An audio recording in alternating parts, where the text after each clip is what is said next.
অকলে অকলে কাৰ লগত কথা পাতি আছে?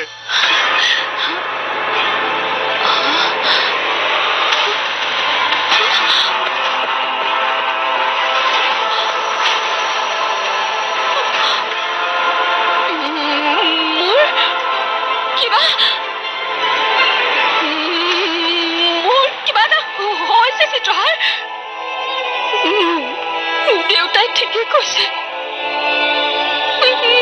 মোৰ কিবা এটা হৈছে। এনেকে থাকি থাকি মই চাগে এদিন বলিয়া হৈ যাম চিত্ৰহাই। মই বলিয়া হৈ যাম।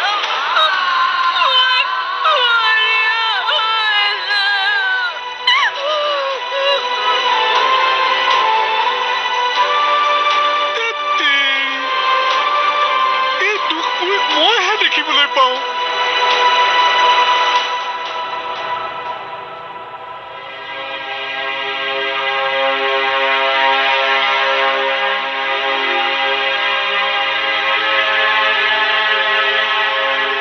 ৰবা, আজি ব্ৰেকফাষ্ট সোনকালে ৰেডি কৰা। আজি অফিচলৈ সোনকালে যাব নেকি? কিবা বিশেষ কাম আছে হ'বলা? ঠিক অফিচলৈ নহয়, আৰোহণৰ কথাটোক লৈহে বৰ চিন্তিত হৈ পৰিছো বুজিছা। বৰ হলে বেয়াই লাগে, মানুহটো একেবাৰে ভাঙি পৰিছে। আৰু পূৰ্ণিমাৰ কথাটো তোমাক নকলোৱে বাৰু। তাইৰ কথানো কি কব? সদ্যহতে ল'ৰাটোৰ কথাহে আহি পৰিছে। এৰা, মৌচুমীয়ে ফোন কৰিছিল নেকি? কিবা খবৰ পালেই বা? নাই কৰা। ইমান ৰাতিপুৱাই ফোন কৰিবলৈ ভাল লগা নাই। আপুনিচোন বিয়লি এটা ফোন কৰিব পাৰে। এৰা, কি বুলিনো ফোন কৰো? এপাক গৈয়ে আহো নেকি? তেনেহলে গৈ আহক গৈ। মই নেযাওঁ। ঘৰৰ মানুহে পূৰ্ণিমাৰ ওপৰতে দুখ দিছে। তাই হেনো আৰোহণৰ খবৰেই নাৰাখে। কি নোকোৱাহে? নিজৰ গিৰিয়েকৰ খবৰ কোনোবাই নাৰাখিবনে? মই কোৱা নাই নহয়, আৰোহণৰ মাকে কৈছে। মৌচুমীতো সকলোবোৰ দেখিয়ে আছে, তাইনো মিছা কথা কবনে? হ'ব দিয়াহে, এতিয়া আৰু সেইবোৰ কথা আলোচনা কৰাৰ সময় নাই নহয়। অলৰেডি কেছটো পুলিচৰ হাতলৈ গৈছে। এৰা, ভাল খবৰ এটা পামেই। আপুনিয়ে গৈ আহকগৈ। জোৱাইও আহিব নহয়, জোৱাইক মাত নিদিয়াকৈ নাহিব কিন্তু। ল'ৰাটোৱে কিবা এটা কাম লৈ গৈছিল, কামখিনিও শান্তিত কৰিব নিদিলে। কোনে কৰিব নিদিলে? এইটো এটা এক্সিডেণ্ট, নভবা নিচিন্তাকে হৈ যোৱা এটা ঘটনা। মিছামিছি কথা কিছুমান নকবাচোন। এতিয়া মইহে দুখ কৰিলো নেকি? নাই কৰা, তুমি দুখ কৰা না। মই কথাৰ কথাটোহে কৈছো। ব্ৰেকফাষ্ট ৰেডি কৰা, মই ফ্ৰেছ হৈ আহি আছো।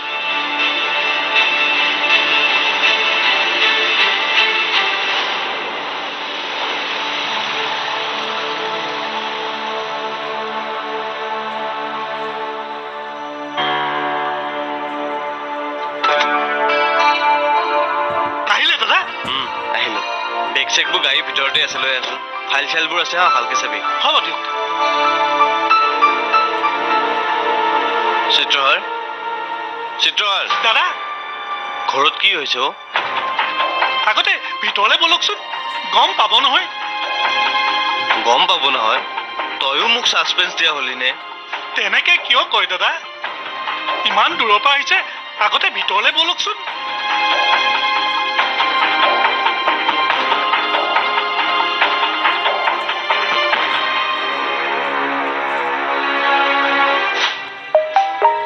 আহিলা উৰ্ণা? আহিলো। একো অসুবিধা হোৱা নাই নহয়? নাই নাই, এইকণহে ভাত, কিনো অসুবিধা হ'ব? মই তোমাক বেয়া পাইছো। কিয়?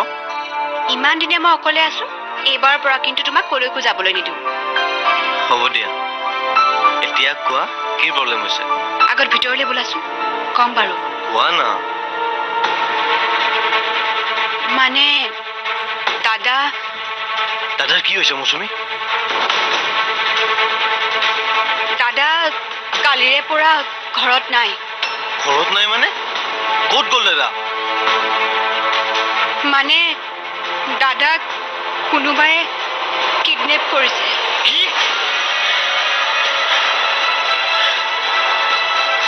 কিডনেপ?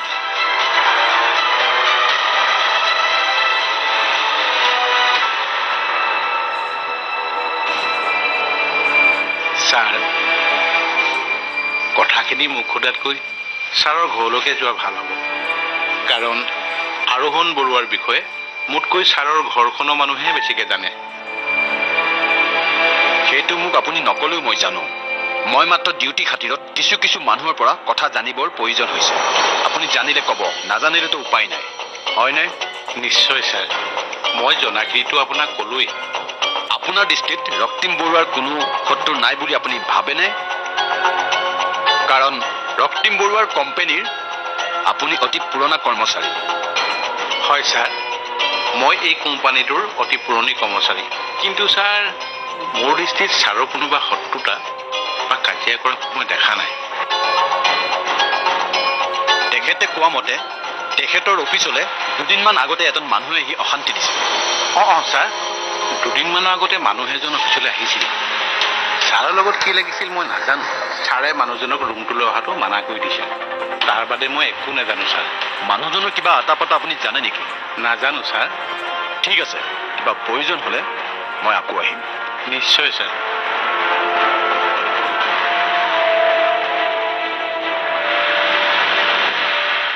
হে প্ৰভু, ল'ৰাজন যিমান সোনকালে উদ্ধাৰ হয় সিমানেই ভাল। আমিনো কি কৰোঁ?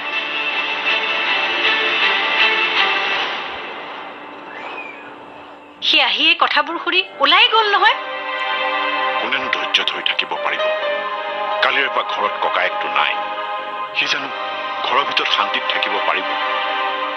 থানালৈ ফোন কৰিছিল নি বাৰু? কৰিছিলো, তেখেতসকল লাগিয়ে আছে। খবৰ পালেই জনাম বুলি কৈছে। কোনে নিছে, কিহৰ কাৰণে নিছে, ফোন এটাটো কৰি পেলাই ক'ব পাৰে। টকা পইচা যি লাগে দিবলৈ সাজু হৈ আছো।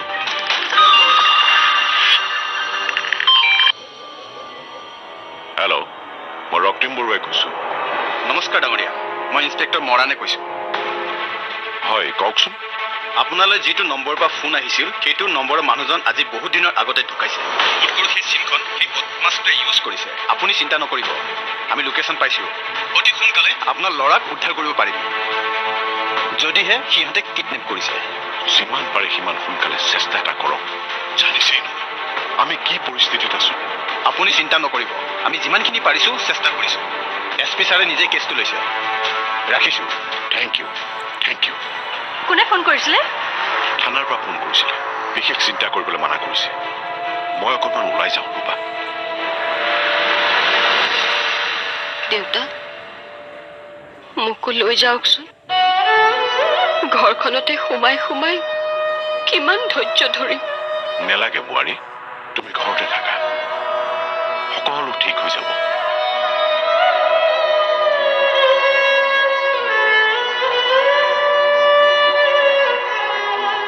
পূৰ্ণিমা, আনক দেখুৱাই চকু পানী টুকিব নালাগে। মানুহক দেখুৱাবলৈ চকু পানী টুকিছো। তেওঁ আপোনাৰ সন্তান হয়, কিন্তু মোৰ বাবে তেওঁ সম্পূৰ্ণ পৃথিৱী, মোৰ জীৱন। কিন্তু সেই কথাটো আপুনি অনুভৱ কৰিব পৰা নাই। পূৰ্ণিমা, নিচিঞৰিব মা। চিঞৰিলেই সকলো কথা সত্য হৈ নাযায়। আৰু তেওঁৰ প্ৰতি থকা অনুভৱখিনি আনৰ ওচৰত চকুৰ পানীৰে প্ৰমাণ কৰিব লাগিব বুলি মই নাভাবোঁ।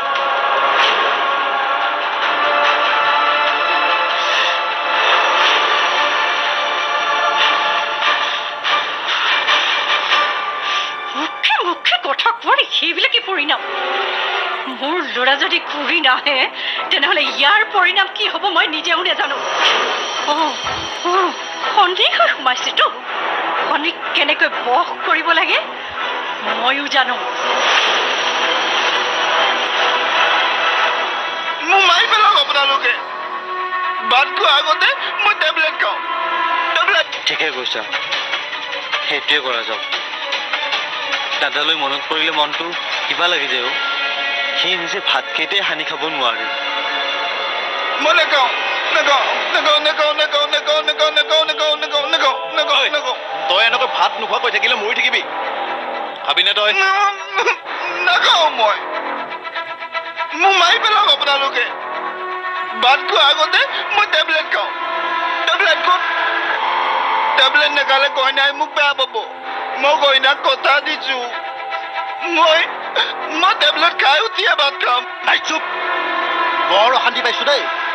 এনেকৈ টকা ঘাটতকৈ হাজিৰা কৰি ভাতকেইটা খোৱাই ভাল। মামাৰ পাল্লাত পৰিহে এই চবত সোমালো। এই মানুহটো এতিয়া ভাতো নাখায়। বেয়াও লাগে এনেকৈ এৰি খাবলৈ। তেনেহ'লে যাবলৈ দিয়ক আকৌ মোক। ঐ তোক কি এনেকৈ যাবলৈ দি মই জেলৰ ভাত খাম? ঐ কি জেলৰ ভাত খোৱাৰ কথা কৈছ? এইটোৱে ভাত চাত নাখায়, এতিয়া মৰি থাকিব। আৰে দুদিন ভাত নাখালে একো নহয়, চিন্তা কৰিব নালাগে।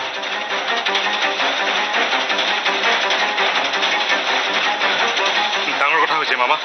চিন্তা নাই বুলি কৈ ইয়াত বহি থাকিলে নহ'ব। সোনকালে কিবা এটা কৰা। এতিয়াই ফোন কৰি আছো। গোটেই ঘৰখন সিহঁতৰ বাগলৰ দৰে হৈ আছে। ফোন কৰাৰ লগে লগে সিহঁতে থকালৈ দৌৰি আহিব। তাৰ আগতে পুলিচে নি লকাপত সোমোৱাই থৈ দিবগৈ। পুলিচক খবৰ দিছে। কোন মুহূৰ্তত আহি ইয়াত পায়হি তাৰ ঠিক নাই। এই ৰাহ, লেকচাৰ বন্ধ কৰ। মই এতিয়াই ফোন কৰি আছো। ইয়াক তাৰ আগতে বেলেগলৈ নিয়াৰ ব্যৱস্থা কৰিব লাগিব। নাযাওঁ মই কলৈকো, মই ঘৰলৈ যাম। যাবি যাবি বাবা, তোক মই ঘৰলৈ যোৱাৰ ব্যৱস্থাই কৰি আছো।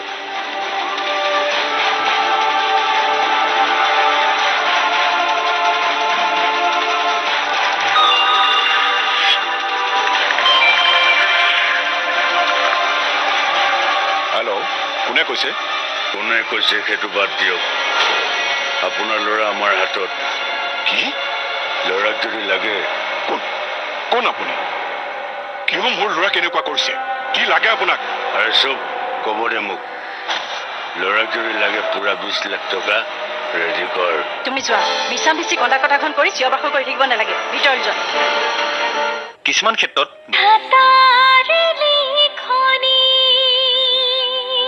ল'ৰাক যদি লাগে পুৰা 20 লাখ টকা ৰেডি কৰ। মই দিম, কিন্তু ল'ৰাৰ যাতে একো নহয়। ল'ৰাৰ একো নহয় দিম বুলি কোৱাৰ কাৰণে আপোনাক ধন্যবাদ। নহ'লে আপোনাৰ বিপদ। দিম, মই কথা দিছো দিম। পুলিচকতো চাগে খবৰ দিছেই।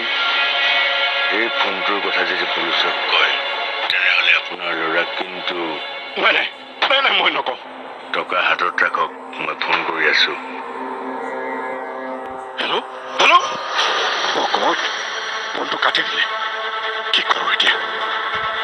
মই ভাবিছিলোৱে কোনোবাই টকাৰ কাৰণে এনেকুৱা কৰিছে।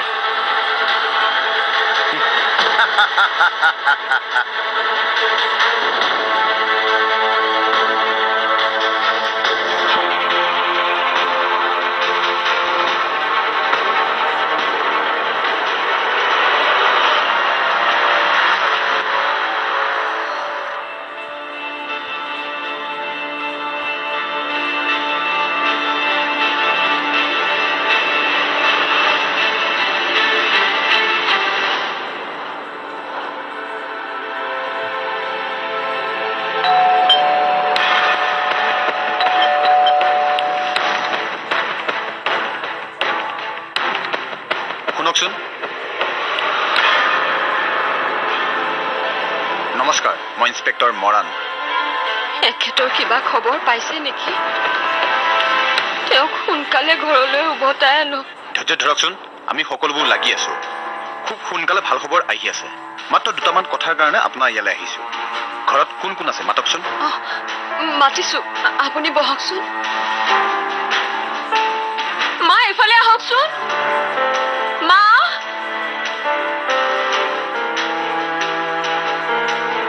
আপোনালোকেতো গম পাইছে মোৰ মানুহজন বয়সৰ জোখেৰে ডাঙৰ নহয়।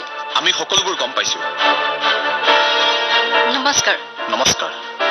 তুমি যোৱা, মিছা মিছি কন্দা কটাখন কৰি চিঞৰ বাখৰ কৰি থাকিব নালাগে। ভিতৰলৈ যোৱা। আপুনি বহকচোন। আপোনালোকৰ মানসিক অৱস্থাটোৰ কথা মই গম পাইছো।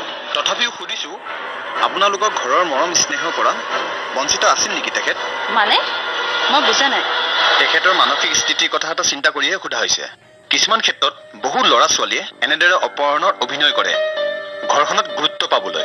ঠিক তেনেকুৱা নহয়তো? নাই, মোৰ ল'ৰা তেনেকুৱা নহয়। মই 100% ক'ব পাৰোঁ। আচলতে কোনোবাই দুটা পইচাৰ কাৰণে অপহৰণ কৰা হ'লে নিশ্চয় ফোন কৰিলহেঁতেন। ঠিক তেনেকুৱা হোৱা নাই কাৰণে সুধিবলগীয়া হৈছে, বেয়া নাপাব। আহিছোঁ।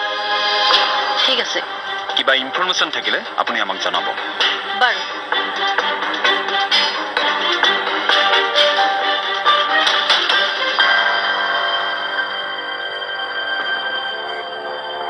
মৰম চেনেহৰ পৰা বঞ্চিত বুলি কি বুজাইছে বাৰু? পূৰ্ণিমাই তাক মানসিক অত্যাচাৰ কৰা নাইতো? এনেকুৱাই কিবা এটা হৈছে। মই তাইক দি আছো।